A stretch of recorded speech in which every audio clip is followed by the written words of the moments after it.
আসসালামু আলাইকুম রহমতুল্লাহি বরকাতু। পাশা খেলা বা দাবা খেলা বা এই জাতীয় যে খেলাগুলো রয়েছে, গুটি চালিয়ে বা বোর্ডের মাধ্যমে যে খেলাগুলো খেলা হয়, যেমন ক্যারম বোর্ড খেলা, লুডো খেলা ইত্যাদি, এই খেলাগুলো কি হারাম? সাধারণত বলা হয়, বিশেষ করে পাশা খেলা এবং দাবা খেলা কিছু হাদিসের উপর ভিত্তি করে এগুলোকে হারাম বলা হয়। সেই হাদিসগুলোর মধ্যে একটি হলো সহিহ মুসলিমের 2260 নম্বর হাদিস, যেখানে নবী সাল্লাল্লাহু আলাইহি ওয়াসাল্লাম বলেছেন, মান লাইবা বিন নারদাশিরি ফাকান্নামা গামাসা ইয়াদাহু ফি লাহমি খিনজিরিন ওয়া দামিহি। যে ব্যক্তি নারদাশির দিয়ে খেললো, সে যেন তার হাত শূকরের মাংস এবং শূকরের রক্তের মধ্যে ছুবালো। একইভাবে আবু দাউদের 4938 নম্বর হাদিসে বলা হয়েছে, নবী সাল্লাল্লাহু আলাইহি ওয়াসাল্লাম বলেছেন, মান লাইবা বিন নারদি ফাকাদ আসাল্লাহ ওয়া রাসূলাহু। যে ব্যক্তি নার্দ দিয়ে খেলল, সে আল্লাহ এবং রাসূলের অবাধ্যতা করল। এই হাদিসগুলোর উপর ভিত্তি করে মূলত বিশেষ করে পাশা খেলাকে হারাম বলা হয়, কারণ হাদিসে যে নার্দশির এবং নার্দ শব্দ এসেছে, সেই নার্দশির এবং নার্দ হলো মূলত পাশা খেলা, এক ধরনের পাশা খেলা যেটা প্রাচীন যুগে খেলা হতো। তো এই পাশা খেলার সাথে মিলিয়ে দাবা খেলাকেও হারাম বলা হয়।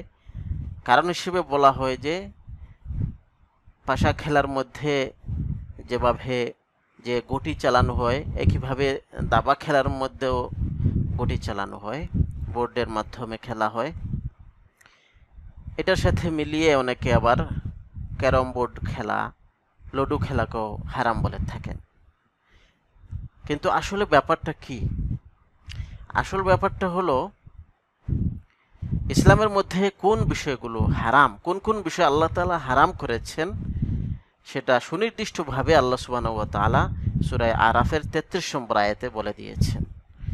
সূরা আরাফের 33 নম্বর আয়াতে আল্লাহ বলেন, কুল ইন্নামা হাররামা রাব্বিয়াল ফাওয়াহিশা মা যুহারা মিনহা ওয়া মা বাতানা ওয়াল ইসমা ওয়াল বাগয়া বিগাইরিল হাক্কি ওয়া আন তুশরিকু বিল্লাহি মা লাম ইউনাজ্জিল বিহি সুলতানা ওয়া আন তাকুলু আলাল্লাহি মা লা তা'লামুন। হে নবী, আপনি বলুন যে আমার প্রভু শুধুমাত্র, ইন্নামা শব্দ আল্লাহ বলেছেন, শুধুমাত্র এই বিষয়গুলোকে হারাম করেছেন। এই বিষয়গুলো বলতে একটি হলো আল ফাওয়াহিশা মা যুহারা মিনহা ওয়া মা বাতানা, প্রকাশ্য ও গোপন যত ধরনের অশ্লীলতা রয়েছে, সব ধরনের অশ্লীলতা আল্লাহ হারাম করেছেন। ওয়াল ইসমা, আর মানুষের অধিকার দেওয়ার বেলায় ত্রুটি করা, অবহেলা করা, যার যে অধিকার আছে সেই অধিকার দেওয়ার বেলায় অবহেলা করা, কর্তব্য পালনে ত্রুটি করা, অন্যের প্রতি আমাদের যে কর্তব্য রয়েছে সেই কর্তব্য পালনে ত্রুটি করা, এটাকে বলা হয় ইসিম। আর ওয়াল বাগিয়া বিগাইরিল হাক্কি, অন্যায়ভাবে সীমা লঙ্ঘন করা, কারো অধিকারের উপর অন্যায়ভাবে হস্তক্ষেপ করা, সেটা আল্লাহর অধিকার হোক বা মানুষের অধিকার হোক। ওয়া আন তুশরিকু বিল্লাহি মা লাম ইউনাজ্জিল বিহি সুলতানা, আর আল্লাহর সাথে এমন কিছুকে শরীক করা যে ব্যাপারে তিনি কোনো প্রমাণ অবতীর্ণ করেননি। ওয়া আন তাকুলু আলাল্লাহি মা লা তা'লামুন, আর আল্লাহর নামে এমন কথা চালিয়ে দেওয়া যেটার ব্যাপারে তোমাদের কাছে জ্ঞানগত কোনো ভিত্তি নেই।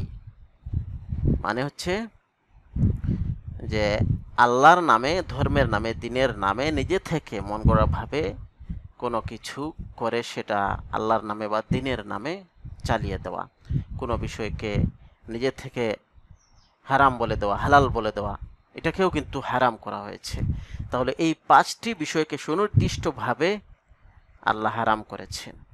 এখন কোনো বিষয়, দুনিয়ার যত বিষয় রয়েছে, সকল বিষয়কে আমরা যদি কোনটা হারাম কোনটা হালাল, বা বিশেষ করে কোন বিষয়গুলো হারাম, সেই বিষয়গুলোকে যদি হারাম বলতে হয়, তাহলে অবশ্যই এই 5টি বিষয়ের মধ্যে কোনো একটির অন্তর্ভুক্ত কিনা সেটা দেখতে হবে। যদি এই 5টি বিষয়ের মধ্যে কোনো একটির অন্তর্ভুক্ত হয়, তাহলে সেটি হারাম হবে।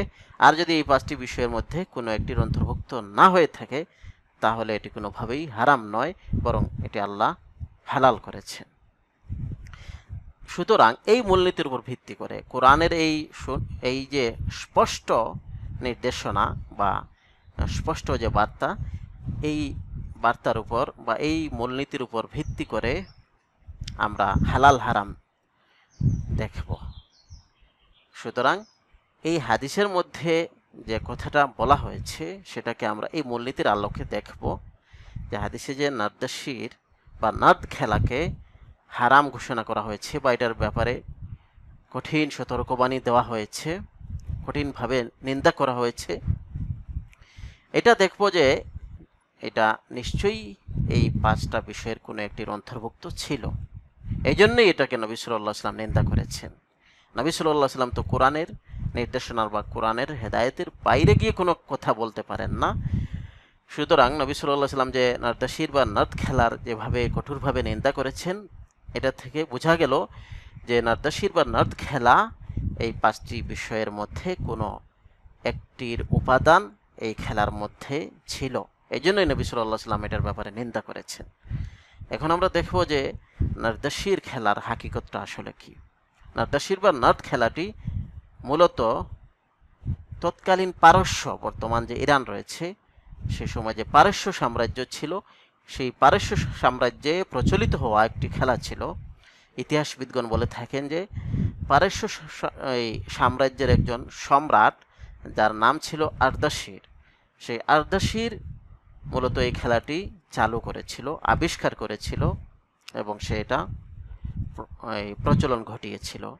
সুতরাং তার নামের সাথেই মিল রেখে এটাকে নার্দাশির বলা হয়েছে। তারপরে এই খেলাটি আরবের মধ্যেও প্রচলিত হয়েছে। এই খেলাটির মধ্যে বিশেষ করে হাদিসের ব্যাখ্যাকারগণ বলে থাকেন এবং ইতিহাসবিদগণ বলে থাকেন যে এটার মধ্যে শিরিকের অনেক উপাদান ছিল। জীবন, মৃত্যু, ভাগ্য ইত্যাদি অনেক কিছুকে এই গুটিগুলোর উপর নির্ভরশীল মনে করা হতো এবং এইভাবে এটাকে সাজানো হয়েছিল।